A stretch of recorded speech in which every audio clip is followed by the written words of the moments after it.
Xin chào quý vị. Chào mừng quay trở lại kênh Trí tuệ Phật học. Nối tiếp series khoa học về tâm. Tập trước chúng ta đã đi sâu vào cách Phật giáo Tây Tạng phân tích về tâm.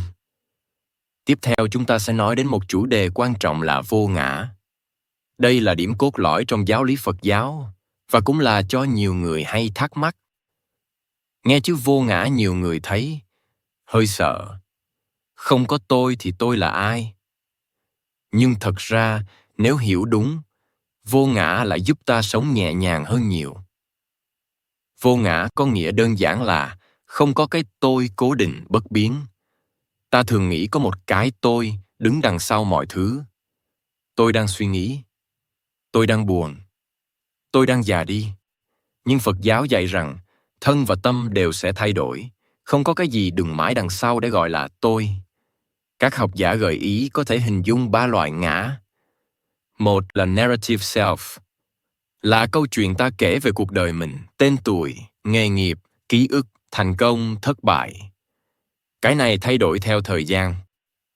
Hai là agency self, là cảm giác tôi là người điều khiển hành động, tôi làm chủ cuộc sống.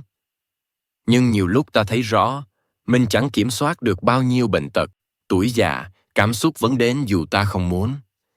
Ba là minimal self, là cảm giác trực tiếp, chính tôi đang trải nghiệm điều này. Đây chỉ là một trải nghiệm hiện tại, chứ không phải linh hồn vĩnh viễn. Phật giáo nhấn mạnh, cái ta thường bám vào thực ra chỉ là dòng hiện tượng thay đổi. Ví dụ dễ thấy. Khi ta còn trẻ, ta kể mình là người con hiếu thảo, người công nhân siêng năng. Khi già, câu chuyện đổi thành ông bà nội, bà ngoại, người nghỉ hưu. Câu chuyện đổi, nhưng ta vẫn chấp vào đây là tôi. Nếu biết rằng câu chuyện chỉ là tạm thời, ta sẽ nhẹ lòng hơn. Hoặc khi ta bệnh, ta hay nghĩ tôi khổ quá. Nhưng nếu nhìn theo vô ngã, đây chỉ là cảm giác đau đang sinh lên, rồi nó cũng đợi. Tôi sẽ không phải bị mắc kẹt mãi trong đó.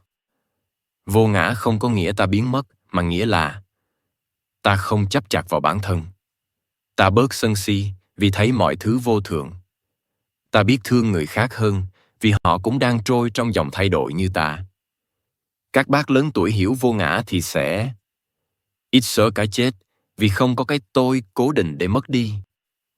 Bình thản hơn khi thấy con cháu thay đổi, xã hội thay đổi, vì thay đổi là bản chất của cuộc đời. Kính thưa quý vị, vô ngã không phải là ý tưởng trừu tướng xa vời. Nó là một lẽ thật rất gần gũi. Thân này, tâm này, cảm xúc này đều đổi thay. Không có gì gọi là tôi vĩnh viễn để bám giữ. Hiểu vậy ta bớt sợ hãi, bớt khổ và sống an lành hơn. Ở video tiếp theo, chúng ta sẽ tìm hiểu về một ý niệm rất thú vị trong thiền tông. Vô, nhưng không phải là hư vô, mà là nền tảng sáng tạo cùng triết gia Nishida Kitaro.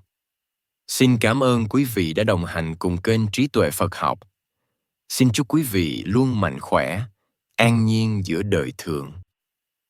Hãy nhấn like và subscribe kênh để không bỏ lỡ những nội dung hữu ích tiếp theo nhé.